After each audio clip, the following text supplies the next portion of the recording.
Broadcast is now starting. All attendees are in listen-only mode. Good afternoon, everyone. My name is Tracy Zimmerman. I am the Executive Director of the North Carolina Early Childhood Foundation. I'm very pleased that you could join us today for our webinar on early learning and the Every Student Succeeds Act. We are going to spend time today talking about why early learning, what are the requirements and opportunities in ESSA, and what supports are available to local education agencies.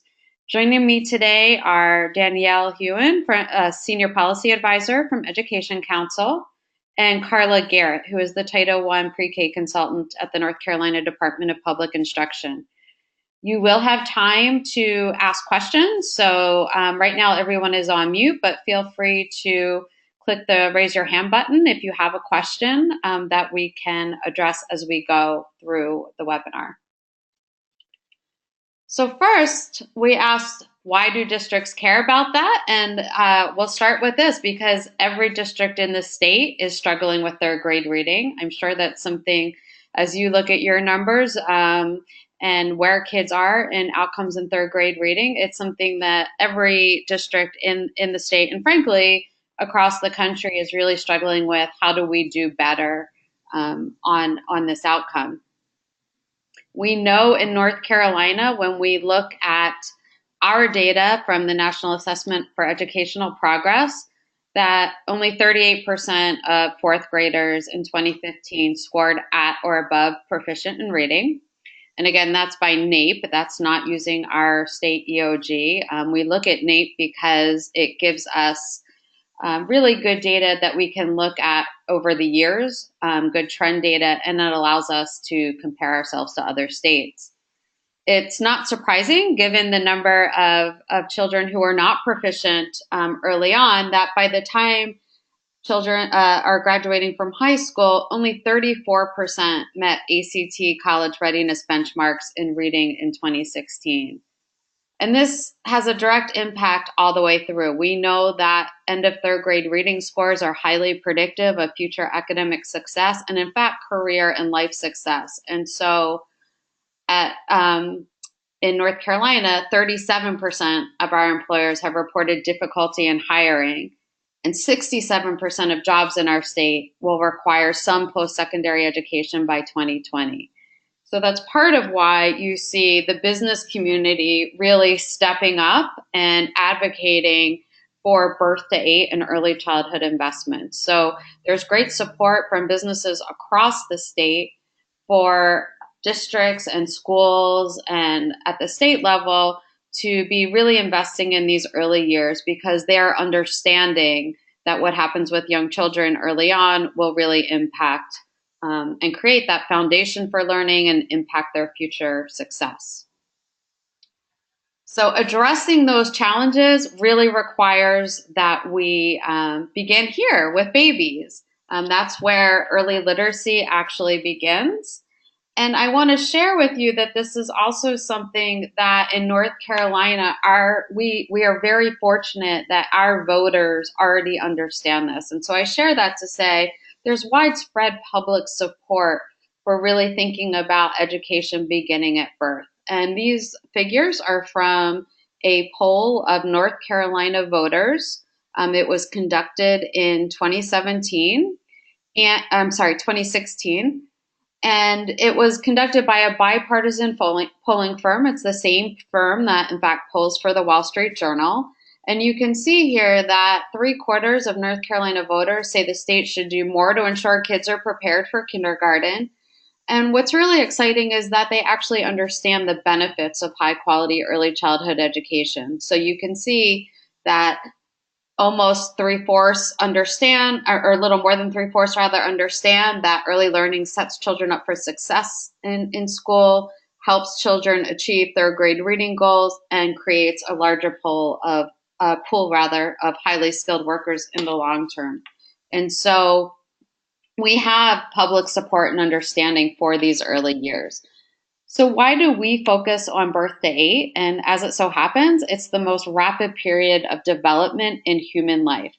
And so, as I mentioned earlier, these years are certainly predictive of future achievement. And the science here is rapidly changing.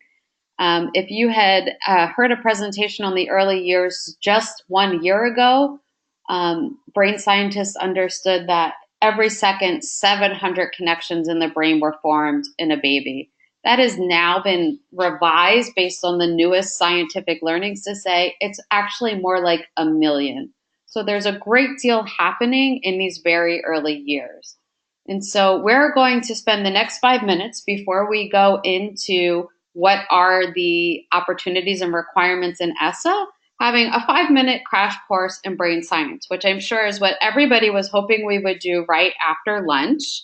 But it's really important that we understand what's happening in the brain during this time that makes these years so important and so connected to the goals that each of you have in your schools for academic success. And what you'll hear, and if you remember nothing else from this piece of the webinar, I hope that you'll remember that brains are built and not born.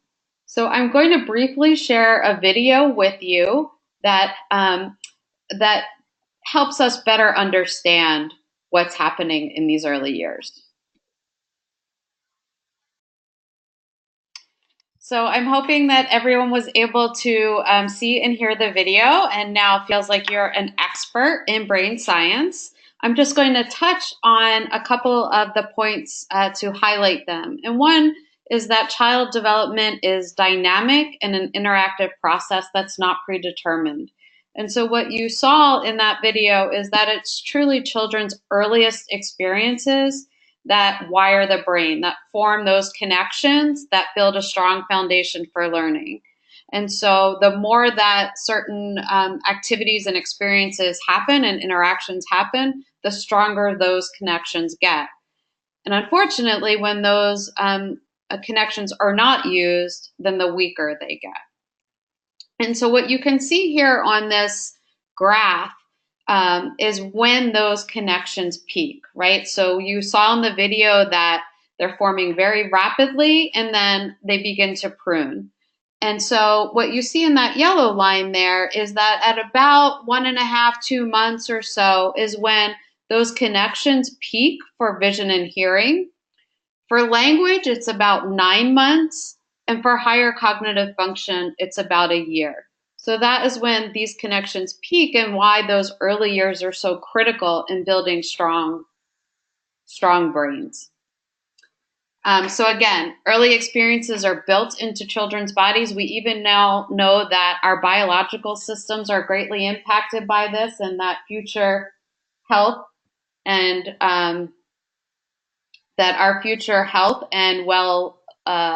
I'm just hearing that you can't see the actual slide. So hold on 1 second. There we go.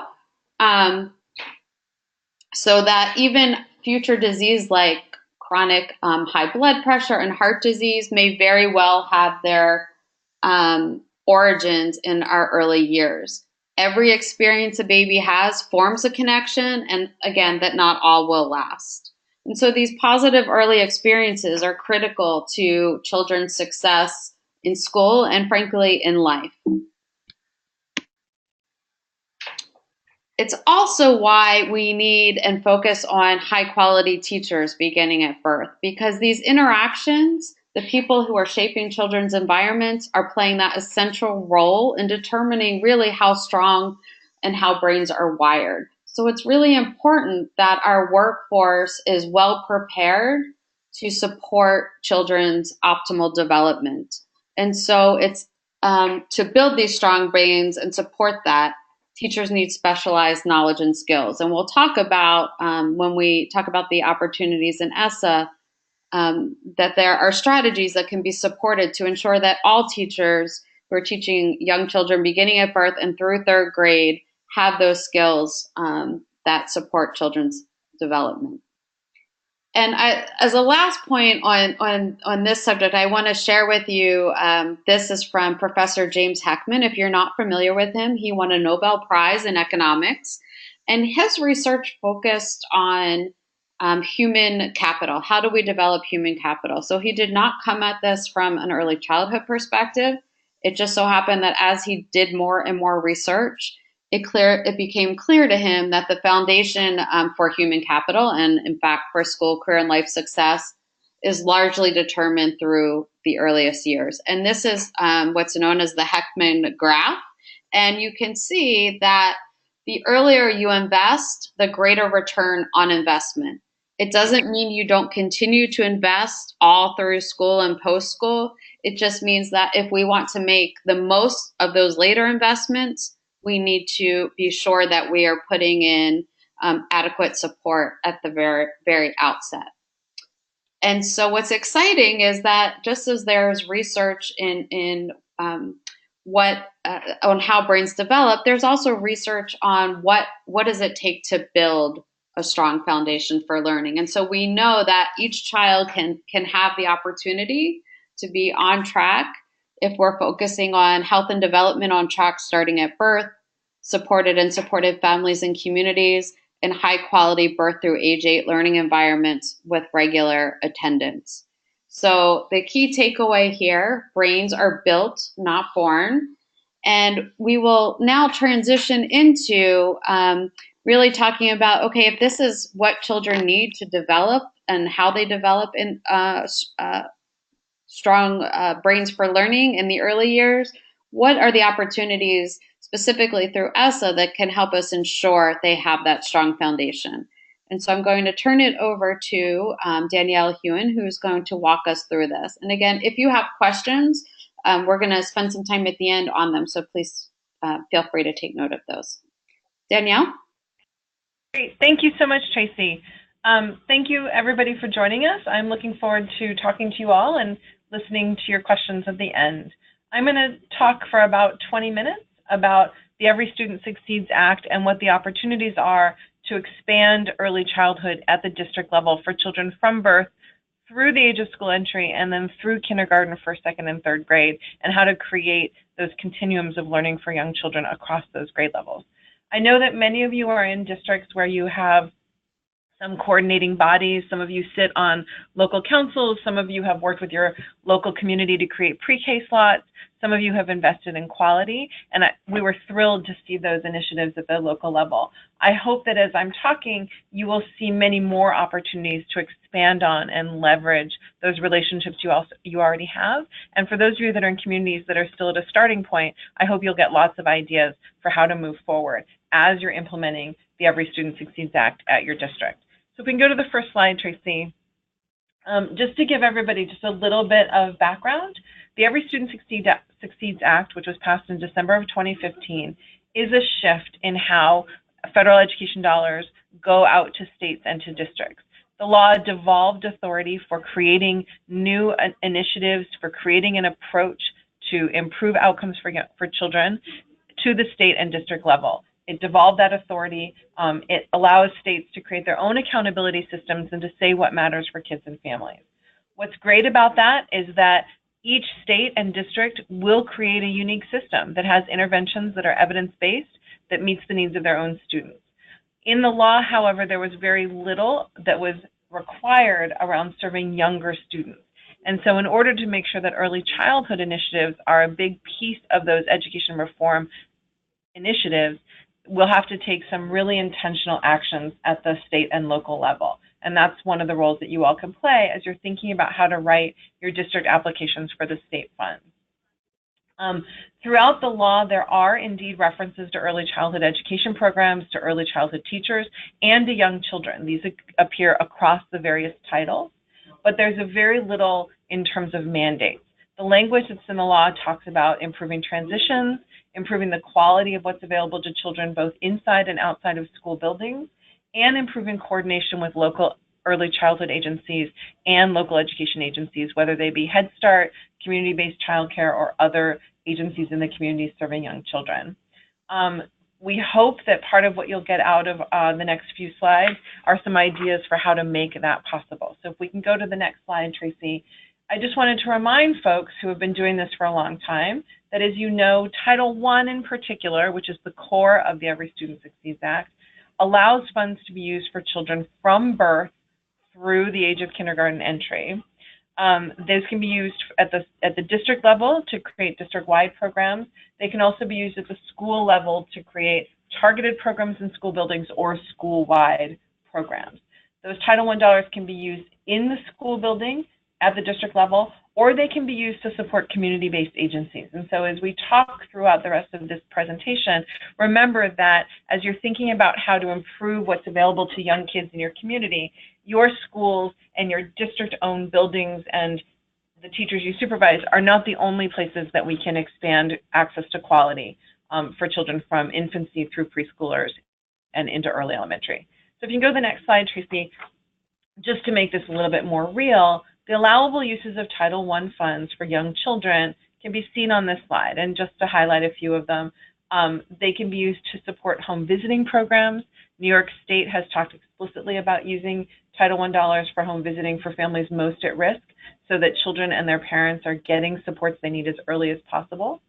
The funds can be used to support instructional practices in community-based classrooms and to improve the quality of those classrooms by buying materials, by doing training, and other supports. The funds can be used to extend the day so that children aren't only in half-day programs, but are in full day and full year programs, so they get the benefit of those interventions as long as possible. The funds can be used for joint professional development between and across elementary schools and community-based providers. The funds can be used for screening and diagnostic assessment to ensure that children have what they need when they walk through the school door.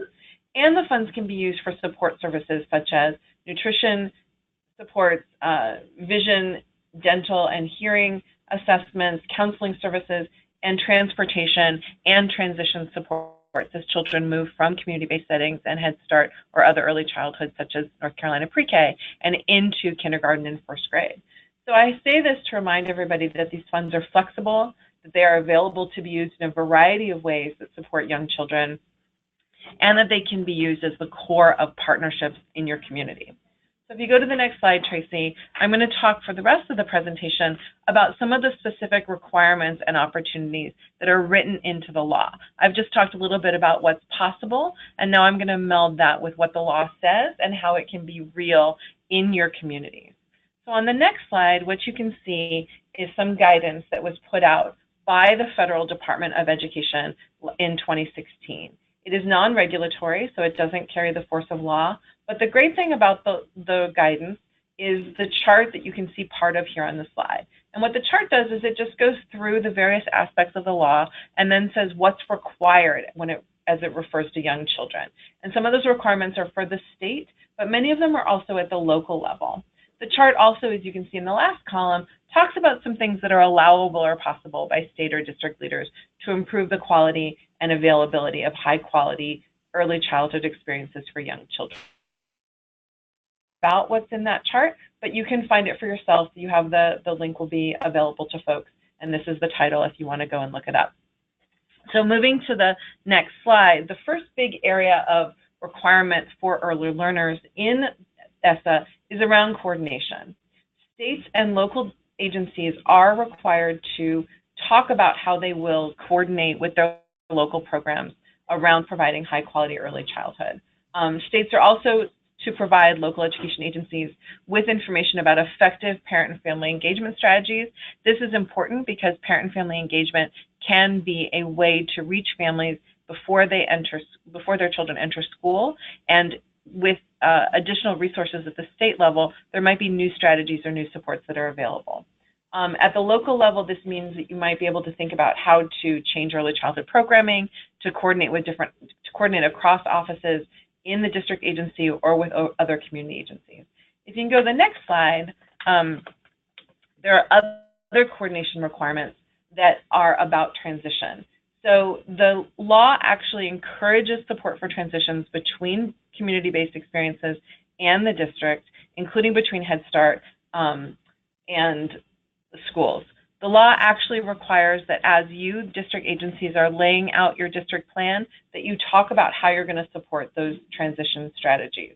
While transition is not defined in the legislation, as you can see on the slide, we do know from research, whether it's in Head Start or other programs, what the components of solid transition activities are. And it means looking at whether and how you are sharing data between and across various agencies who serve young children with the school district, doing those joint professional development activities, sharing common expectations for what children should know and be able to do before they walk into kindergarten, understanding what quality looks like in early childhood settings and how that can be carried through into kindergarten, first and second grade, providing opportunities for parents and their children to experience the school building before they walk through the door, whether that's through summer transition activities or regular meetings with families as they're moving through their last year of preschool and into kindergarten. So there's lots of opportunities to think about how to use transition and some of the coordination requirements to really build bridges between community providers and the families they serve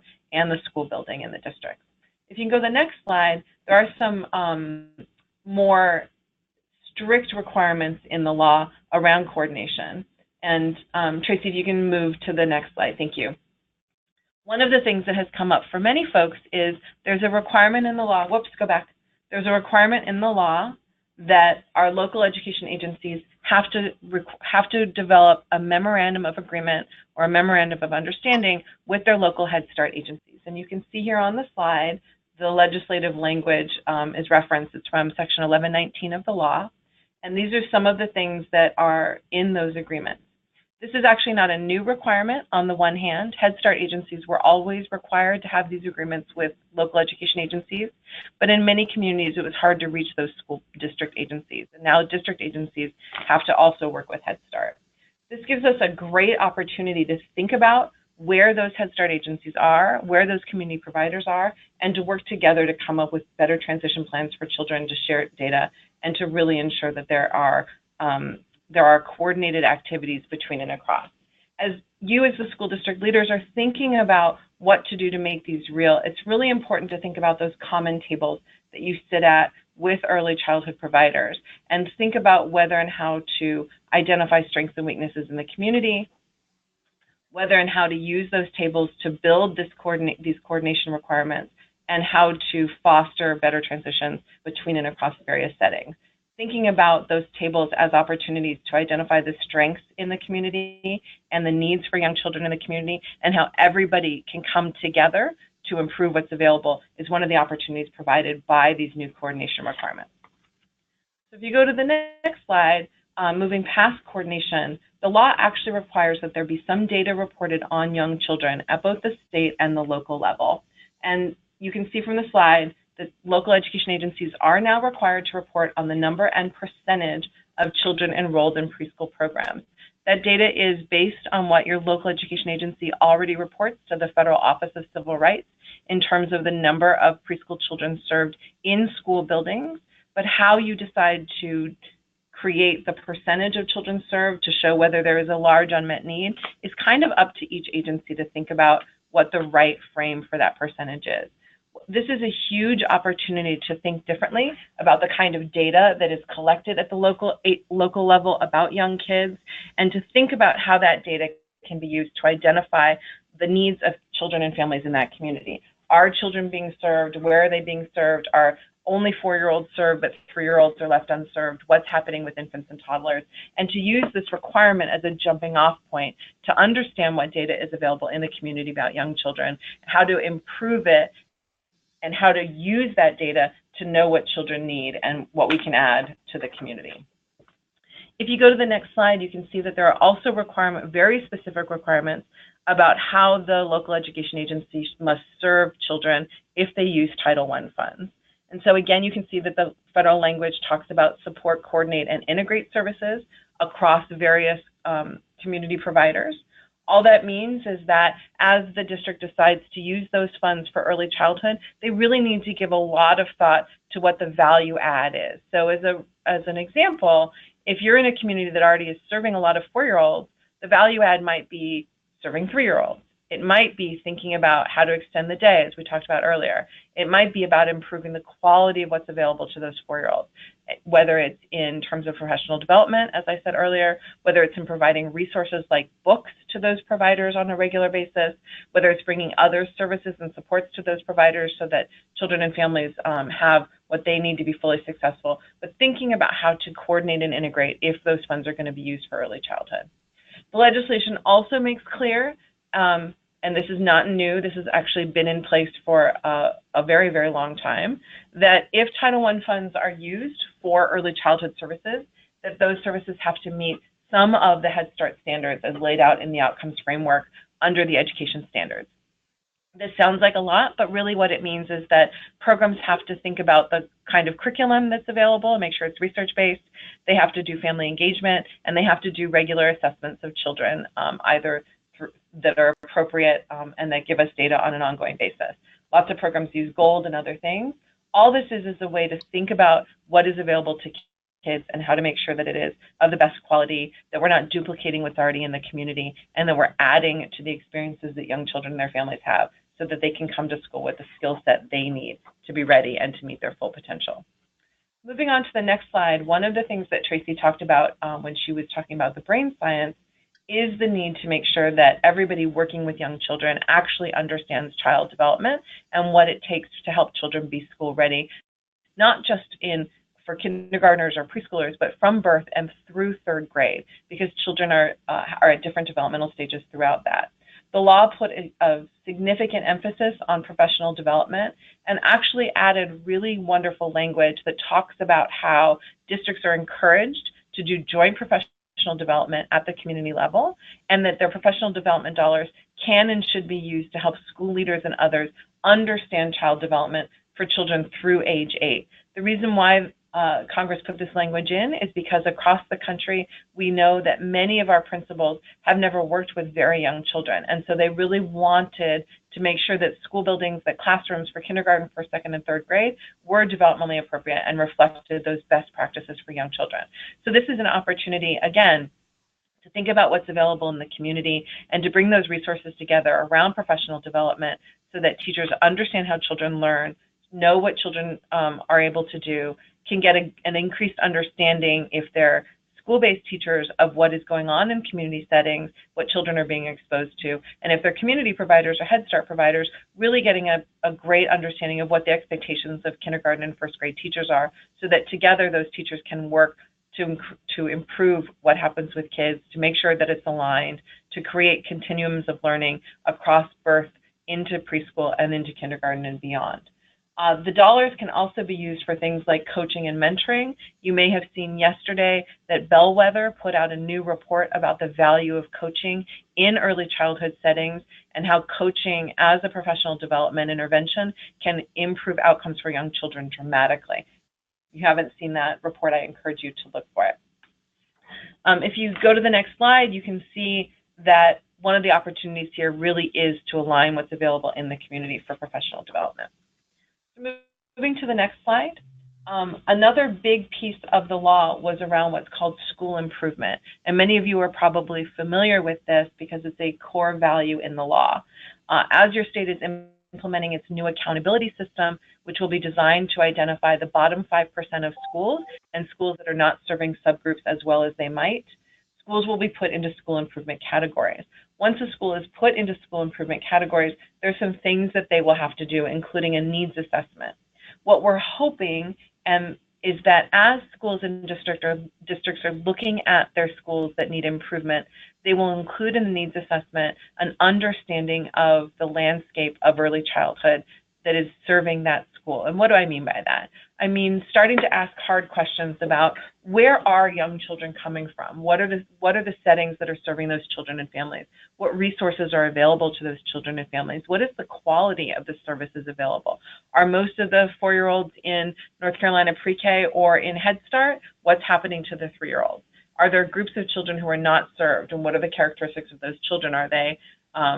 Do they not speak English at home? Are they very poor? Are they in particular pockets of the community?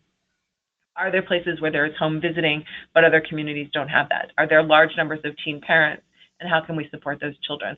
So really thinking about how the characteristics of what's available to families with young children can be a part of school improvement strategies, using the data to understand what's available, using the data to identify partners in the community who can provide before and after school care, who can provide books and other resources, who can do home visiting and developmental assessments for young children, and then taking that analysis and that data and really using it to create school improvement plans that are inclusive of young children and their experiences, so that when they do enter kindergarten and first and second grade, they have the skill sets they need and across the range of developmental domains to be as successful as possible in the school building.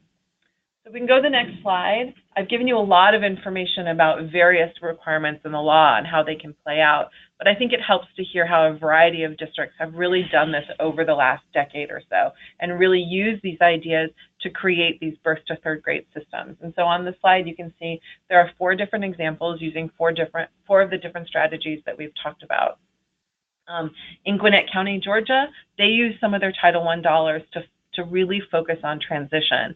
And they had a high-level person at the district agency in charge of transition, and then they put transition specialists in schools whose job really was to foster those relationships with community providers, to foster those relationships with families as they're coming to the school, to understand what children, families, local providers needed to make sure those transitions were as successful as possible and that children could hit the ground running when they entered kindergarten. In Melrose, Massachusetts, a very small district, they looked at the children that were coming in, they looked at the community resources, and they identified a gap of whether children had been screened. And so they put comprehensive screening in place for all 4-year-olds using Title I dollars. In that way, they made sure that all their children had hearing, vision screens, they had dental screens, they had developmental assessments, and so they could start to get the resources to families that they needed even before children were in classrooms. And they were identifying and making referrals as early as possible so that, again, children entered kindergarten with as many supports as possible. Davenport, Iowa took still a different approach and really thought at a community table about what the needs of the community were. And rather than investing in preschool services where they found many kids were served, they identified a lack of infant-toddler spaces. And so the school district worked with the community to create infant-toddler spaces that were high quality using school district resources and other funds.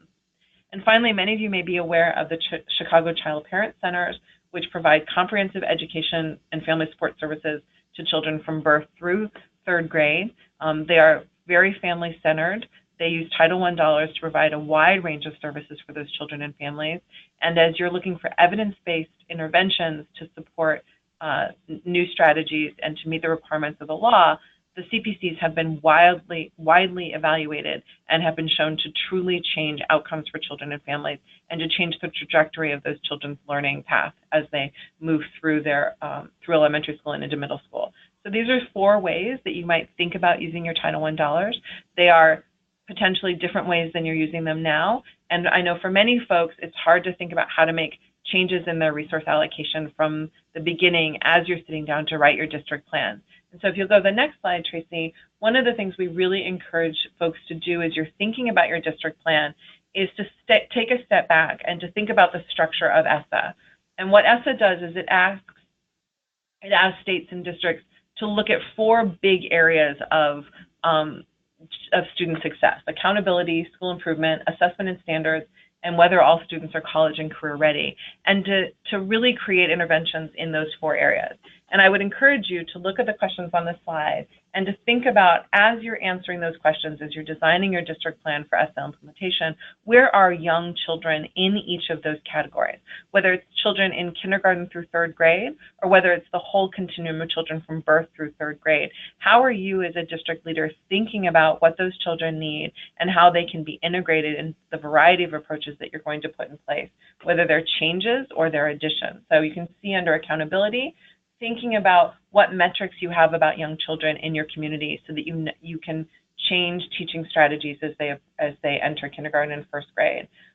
What do you know about attendance? What do you know about suspension expulsion in early childhood, and does that affect what's going to happen as children enter kindergarten, and are there supports you can put in place? School improvement, we talked about the need for including those children in needs assessment.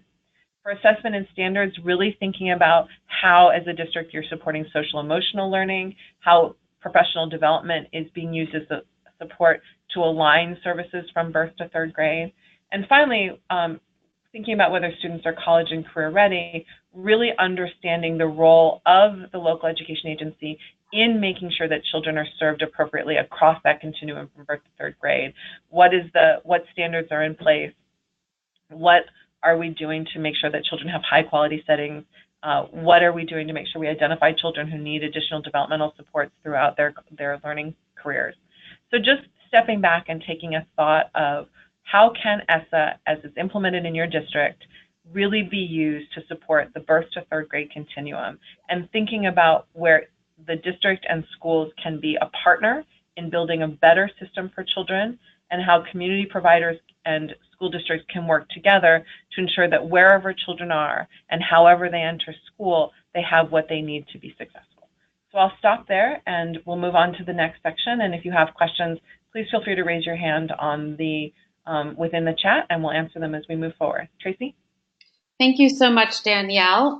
We will now move on to talking a bit about the supports that will be available to LEAs in North Carolina, and also helping you to think about who are the early learning folks in your community that you might engage as you move forward in your planning process. So Carla, I'll turn it over to you. All right, thank you, Tracy. So I'm really excited that you all have chosen to be with us this afternoon and talk about what we're doing in North Carolina and what opportunities we're providing to help provide support to you as you think about your district plans. So first, let's start off by just really talking about who are the early learning leaders in your particular areas. So obviously we know that you are early learning leaders in your school districts, and that there are other people who hadn't joined us today that also are early learning leaders. So thinking about those people, and in addition, Head Start is a huge leader here in North Carolina. So thinking about Head Start, as you probably know, it's a federally funded comprehensive preschool program serving preschool children ages 3 to 5 and early Head Start 0 to 3. There are approximately 26,000 children served here in Head Start in North Carolina. Our North Carolina Head Start State Collaboration Director could not be with us today. It's Karen McKnight, and she does a really super job of working with our Head Start programs across the state. So a small number of our local school districts have Head Start programs, serve as the grantees for those, but more often than not, those Head Start programs are in nonprofits and community action agencies. So again, thinking about Head Start as being leaders in our early childhood world in North Carolina, serving children ages birth to 5, and also thinking about ESSA and how Head Start is intertwined in that work with LEAs. When we go back to thinking about what Danielle mentioned in terms of the memorandum of agreements and how those are reciprocal relationships, and then also thinking about standards and curriculum, et cetera, et cetera. So Head Start is a huge leader as we think about our children in North Carolina. Another huge leader in North Carolina is Smart Start. So you all are familiar with your local Partnership for Children, and many of you probably serve on those local committees, with there being requirements for school district folks and superintendents or designees to be there. And thinking about how Smart Start also serves birth to age 5, and thinking about the health and well-being and development of all those children in North Carolina. And going back to those local committees and thinking about needs assessments and goals and coming up with local plans and how that looks different in various communities is really similar to how this can look really different and specific to the needs within your communities and your ESSA plans. Also just want to kind of think about those local committees and who participates on those committees with your partnerships, because some of those same people may be people you want to serve on your local committees as you think about ESSA. So that brings us to thinking about who else should be engaged besides your school district, besides Head Start, and besides Smart Start. And just kind of take a minute and let's think about who else should be engaged and involved as the early learning leaders. So you might want to jot down a few things and just take a minute and think about that. And Tracy, can they type in their ideas? Would that be the best way to get that feedback? Sure. If you'd like to share that via the question box, we can go ahead and share back with folks.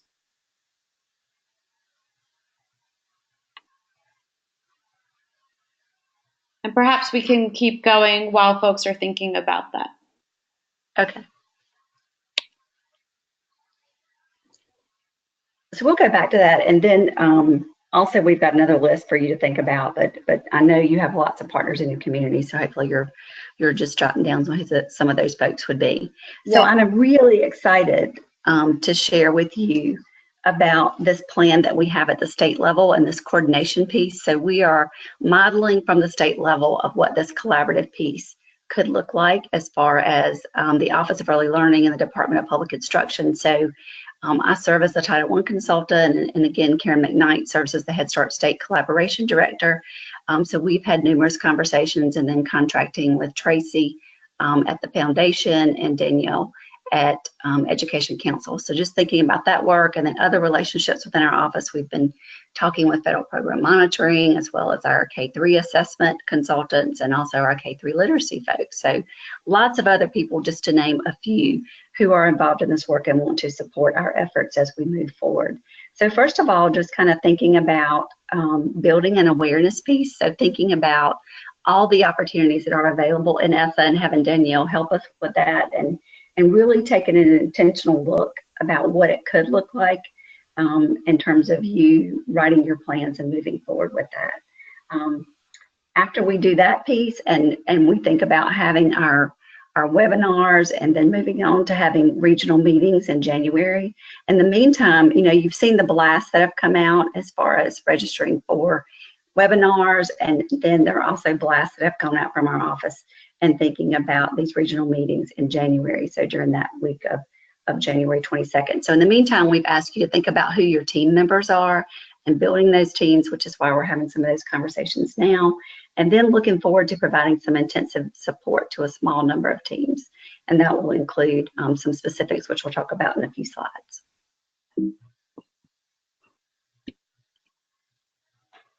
So here's a visual for you. I really like the visual of kind of wrapping my head around this. So if you're in the school district, you're probably actually thinking about a blue circle that is beyond that February through May, that is typically a June due date for your plans to be submitted into CCIP. So thinking about your local, your district ESSA plans, and including that in CCIP, and hitting the submit button for your federal program monitoring consultant to review, and then sending that to leadership. So I know that's what you're thinking about and what that looks like. So we've created these different scenarios and things for you to be involved in to provide support for you to get to that June circle there. So some of that looks like, as we back up to this November, December, some things that have already happened. So we had a kickoff, if you will, at the State Title I conference, and talked to many of you about what this plan looks like and what we're hoping to achieve. And then we've had a number of webinars, including the one today that we're doing, and a more general session that will be including Title I folks and Head Start folks, other school district folks, Smart Start, et cetera, in the community on Friday. So that webinar is scheduled for 11 o'clock. If you want to share that and encourage others to register, that would be great. And then in January, we'll have the regional meetings. So we've sent out that information via several different listservs. So the week of January 22nd is when we'll come together for day-long meetings. Prior to that, we will release an RFP January 8th. And so at that time, you can actually look at an application. You'll have an opportunity to apply for a small amount of funding that is due on February 2nd. We'll talk about that in just a few more minutes. And then a small number of LEAs will be selected, and we'll provide intensive support February through May, and actually help you with the plans and read over those and get feedback so that you're ready to submit in June into CCIP. So again, going back to thinking about your teams and building your team. So we have some people who are must-haves as far as your teams are concerned. So thinking about Head Start, and we've talked about many reasons why Head Start should be included, the impact they have across the state, and how Head Start is intertwined within ESSA. Also thinking about your Title I director or representative. And when we think about Title I across the state, I mean, number one, you are responsible for the plan, and you are the ones who submit into CCIP. And also, as Danielle mentioned earlier, she talked about Title I preschool a bit. So in North Carolina, it's about $52 million that was spent on preschool services last year, and about 70 of our 115 LEAs actually choose to use funding for preschool, as that is a local decision. The Smart Start local partnership is represented here. We talked about that just a few minutes ago, and what an impact Smart Start funding with local partnerships have in every county and every area, and what that looks like for birth through age 5. And they also touch on many different groups and organizations. So again, that could help you pull your team together. We also have here superintendents. So this webinar is for superintendents, and I know many designees are here as well, but really having the buy-in and the input of your leaders and your superintendents who are there, because you're the ones that are responsible for these plans and making these recommendations to school boards for approval. In addition to the 4 required team members, there are also 2 additional team members that you can choose to participate in the regional meetings. So just know, a side note here is that hopefully your teams at the local level are much larger, because there are many, many people that could participate in that. At these regional meetings, we have a limitation of 4 required and 2 additional team members, simply because of space issues. So just know that hopefully your teams are much larger than that. So I don't think I see anything in the chat box unless I'm missing it. Do you see anything there with ideas listed from our previous slide before we go to this build your team, Tracy? I do. We have some suggested local churches and YMCAs, and as well as local libraries. Awesome. Those are fabulous examples. So definitely those could be included. And here's some additional ideas. If we go back to that other slide, Tracy, thank you. So here's some other ideas. So thinking about your elementary school. So remember, we're trying to impact this continuum birth through grade 3, thinking about principals and teachers, thinking about childcare, private childcare, CCR&R, resource and referrals, and the list goes on to include homeless education, thinking about higher education, community colleges and universities. School board members, we've been really excited about the interest from school board members, and we actually did a presentation at the North Carolina School Board Association, and I know some of you were able to attend that. But at their request, we also did a webinar just for that particular group. So it sounds like a number of them would like to be involved, and we're excited. So along with the list that you had, here's some additional folks that you could choose to include with your team and bring to your meetings. And I know a number of you have already registered, so we are super excited about that. So here's a list of the regional meetings, and here's a map. You can see those particular areas highlighted in green where we'll have the meetings. So Greenville, January 22nd, Fayetteville on the 23rd. We'll have a travel day on that Wednesday with meetings resuming on January 25th in Asheville, and then Winston-Salem on January 26th. So the time for those meetings are 10 a.m. to 3 p.m. Here's the registration link. And a couple of you, I think, have emailed and had trouble with the link, so we have a different way for you to register. If you've had any trouble, just let us know. We'll be glad to help you with that. So thinking about this process and this support as we go through the regional meetings. So again, there will be a short application process, and I mentioned it's released on January 8th and it's due on February 2nd. So if you are selected, if you choose to apply and are selected for this, then your particular school district will receive the coaching and materials, a way to look at your data, how to have a learning community with all your different partners and collaborate.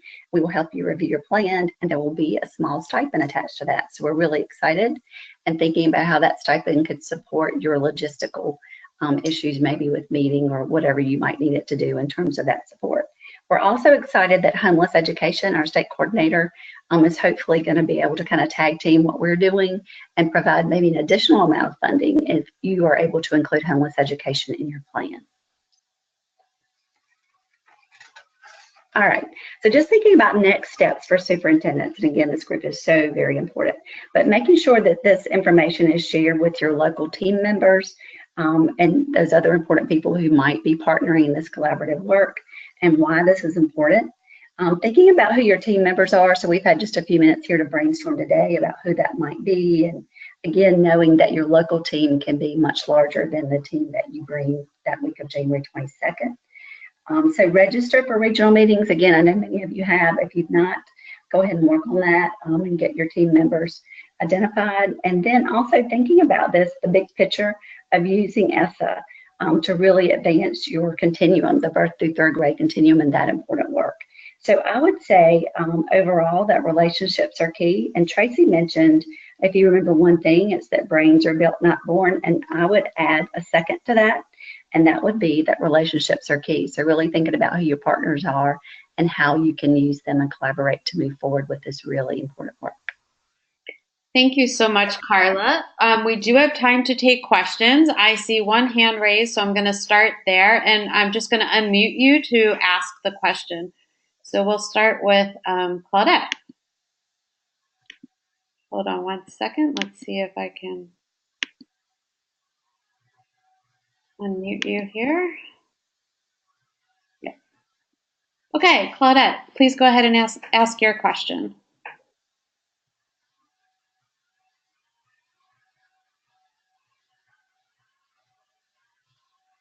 If you are asking your question, you might have muted yourself as well. So please make sure you unmute yourself too. If anyone else has questions, just click the raise hand button.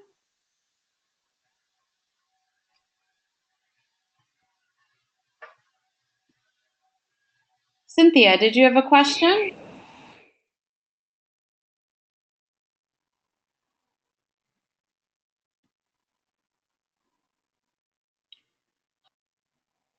Okay. If you're not comfortable asking your question out loud, you're welcome to type it on in the questions box. I see one here. It says, can we get a copy of the PowerPoint? The answer is yes. The PowerPoint will be posted on the Build the Foundation website, and we will send it out to the registration list as well. The webinar is also recorded, so you can share the recording with others too. Another question we have is, where do we register? I will actually back up and put that link back up on the screen. It's at the bottom there at buildthefoundation.org. So that is where you can go ahead and register. And we'll share that link in the follow-up email as well. Any other questions?